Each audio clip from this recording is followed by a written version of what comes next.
ايش هي اغرب خلطة جربتها في حياتك؟ لقيت بسكوت وماي. بسكوت وماي؟ بسكوت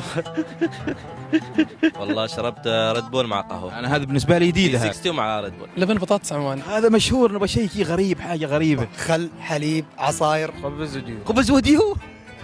ليش خبز وديو؟ كنا صغار وجوعانين ما حصلنا شيء. كيف الطعم؟ والله كان سيء انا تو عورني بطني. صراحة سيء. في الاكل سويت ميكسات غريبة. عيش ابيض، ايه لبن ايه وعسل. نحن عادي يعني عندنا ناكل عيش وكاتشب. كاسترد وبطاطس مع داغوس. صراحة أنا فانس حال الثومية فأدخلها مع العيش، العيش عني ما أحب الثوم. كيف طعمها مع العيش؟ مرة عالي على مالح. احنا نسويها بالروب. لا احنا كنا شوية نريد نكون مختلفين. عيش وكاتشب وقبول سمك.